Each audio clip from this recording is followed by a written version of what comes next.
তীব্ৰ গৰিহণা দিছোঁ যিহেতু ভাৰতবৰ্ষ ধৰ্মনিৰপেক্ষ ৰাষ্ট্ৰ বিভিন্ন জাতি জনগোষ্ঠী মিলনভূমি হৈছে অসমত বসবাস কৰাটো আমাৰ নৈতিক অধিকাৰ। ইয়াত মিয়া আৰু মুছলিম বুলি কথা নাই। যিহেতু ধৰ্মনিৰপেক্ষ ৰাষ্ট্ৰ আমাক ইয়াত থকা আৰু খোৱাৰ অধিকাৰ ভাৰতীয় সংবিধান আমাক ইয়াত দিছে। গতিকে কোন চিত্ত বৰুৱা কোন শৃংখল চলিহা আমি বুজি নাপাওঁ। আমি এটা কথাই জানো যেন আমি গণতান্ত্ৰিক দেশৰ নাগৰিক। আমাৰ এখন জিলাৰ পৰা আন এখন জিলালৈ যোৱাৰ অধিকাৰ আমাৰ ভাৰতীয় সংবিধানে দিছে। গতিকে মিয়া খেতাৰ নামত যদি আমাৰ নিৰীহ মুছলিম মানুহখিনিক অত্যাচাৰ কৰে, আমি মুছলিম ছাত্ৰ সন্থাই কিন্তু হাত সাৱটি বহি নাথাকোঁ।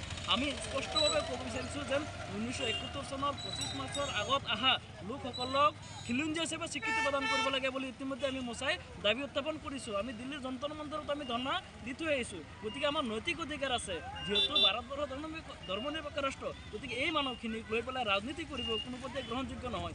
মিয়া খেদিব, তেওঁলোকে ক'ত সাহস পালে? আজি কোন চিত্ত বৰুৱা কোন শৃংখল চলিহা? গতিকে তেওঁলোকক অধিকাৰ কোনে দিলে? গতিকে এই মানুহখিনিৰ যদি কিবা হয় আৰু সঁচাই যদি আপোনালোকে বিচাৰে যেন আপাৰ আসামত আমাৰ মানুহখিনি যাব নালাগে, ঠিক আছে, আপোনালোকে আপাৰ আসাম এৰি আপাৰ আসামতে থাকক। কিন্তু মধ্য অসম আৰু নামনি অসমত আমাক আপোনালোকে যিহেতু কৈছে যেন আমাৰ সংখ্যা ইয়াত বেছি, আমি যি দাবী কৰিছিলোঁ যেন মুছলিম অট'নমাছ কাউঞ্চিল আমাক দিব লাগে, গতিকে এইখিনি মুছলমানৰ কাৰণে এৰি দিয়ক। তেতিয়া আমি আৰু উজনিত নাযাওঁ। কাৰোবাৰ বাপেকৰ ক্ষমতা নাই যেন মিয়া খেদিব বা মুছলমানক অসমৰ পৰা খেদিব।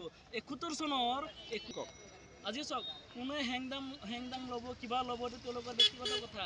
আৰু আমি অসমৰ মাননীয় আৰক্ষী সঞ্চালক প্ৰধানক আহ্বান জনাম, অতি শীঘ্ৰে শৃংখল চলিহাক গ্ৰেপ্তাৰ কৰক। তেখেতে আইন হাতত লোৱাৰ অধিকাৰ ক'ত পালে? তেখেতে স্পষ্টভাৱে মিডিয়াত কৈছে যেন মিয়া খেদিবৰ কাৰণে তেখেতে হেংদাং হাতত ল'ব। সেইখিনি নৈতিক অধিকাৰ তেওঁ কোনে দিলে? গতিকে আজি সাংবাদিকে নিৰপেক্ষ বাতৰি কৰাৰ লগে লগে তেখেতক গ্ৰেপ্তাৰ কৰিব পাৰে আৰু এনেকৈ হেংদাং লৈ মানুহক হত্যা কৰাৰ কাৰণে অসম আৰক্ষীৰ সাহস হ'বনে? এইজন ভণ্ড নেতাৰ বিৰুদ্ধে কেছ ল'বলৈ, এটেম্প টু মাৰ্ডাৰৰ কেছ ল'বলৈ? আজি আমি যিটো গম পাইছোঁ বিশ্বনাথত এটেম্প টু মাৰ্ডাৰৰ কেছ অসম আৰক্ষীয়ে লৈছিলে। গতিকে সেইজন ভণ্ড নেতাৰ বিৰুদ্ধে অসম আৰক্ষীৰ সাহস দেখুৱাই দিয়ক। আজি শৃংখল চলিহাৰ বিৰুদ্ধে মিয়াৰ বিৰুদ্ধে মাত মাতাৰ কাৰণে তেখেতক গ্ৰেপ্তাৰ কৰি অসম আৰক্ষী নিৰপেক্ষ হিচাপে কাম কৰি আছোঁ। আমি স্পষ্ট কথা কৈ আছোঁ, আমি যিহেতু গণতান্ত্ৰিক প্ৰক্ৰিয়াৰে আমি কাম কৰি যাওঁ, আমাৰ গণতান্ত্ৰিক অধিকাৰ আছে। আমি বিচাৰিম যেন 71 চনৰ আগত অহা লোকসকলক, যিসকল 25 মাৰ্চৰ আগত যিসকল লোক ভাৰতত আহিছিলে বা অসমত আহিছে, তেওঁলোকক খিলঞ্জীয়া হিচাপে স্বীকৃতি দিয়াটো আমাৰ নৈতিক অধিকাৰ। গতিকে আমি মুছলিম ছাত্ৰ সন্থাই মোচাইও আমি দাবী উত্থাপন কৰিছোঁ যেন 71 চনৰ আগত অহা লোকসকলক খিলঞ্জীয়া হিচাপে স্বীকৃতি প্ৰদান কৰক। আৰু লগতে হেংদাং লৈ খেদিব, সেইখিনি আমি কোনো পধ্যে আমি গ্ৰহণযোগ্য নহয়। আৰু মোচাৰ লগতে অসমৰ কোনো মুছলমান কিন্তু হাত সাৱটি বহি নাথাকে। গতিকে আক্ৰমণ হ'ব, তাৰ প্ৰত্যাক্ৰমণো হ'ব। গতিকে আমিও সাজু আছোঁ। আপুনি আহক, শৃংখল চলিহাৰ যদি সাহস আছে আহক, ইয়াত হেংদাং লৈ পেলাই আমিও কিন্তু প্ৰস্তুত হৈ আছোঁ। কোনোবাই আমাক তুচ্ছ তাচ্ছিল্য কৰক, আমি কোনো কথা নাই। গান্ধীজী কোৱাৰ দৰে যদি আমাৰ কোনোবাই যদি এক গালত চৰ দিয়ে, আমাৰ এটা গাল পাতি দিম।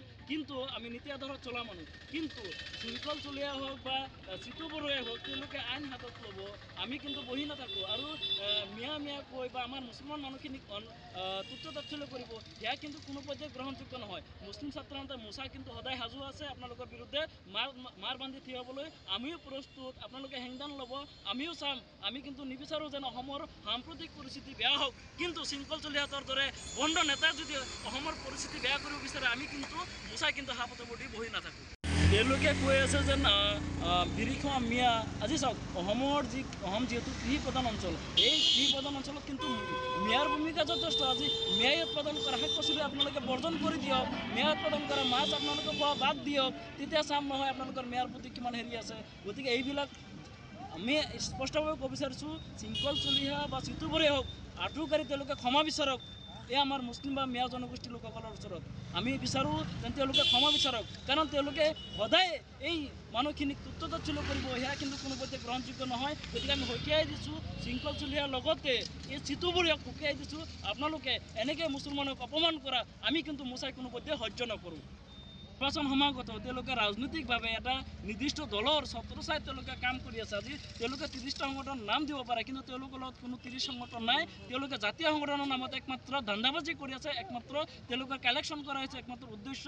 আজি উজনি অসমত তেওঁলোকে যিখিনি বণ্ডামি কৰি আছে, সেয়াৰ উত্তৰ কিন্তু অসমৰ ৰাইজে কিন্তু দিবলৈ প্ৰস্তুত। গতিকে আমি আহ্বান জনাওঁ, এনেকৈ উদ্ভণ্ডালি মন্তব্য কৰাৰ পৰা আপোনালোকে বিৰত থাকক, অন্যথা মোচাই কিন্তু বহি নাথাকে। আপোনালোকৰ বিৰুদ্ধে মাৰ বান্ধি থিয় হ'বলৈ আমিও প্ৰস্তুত।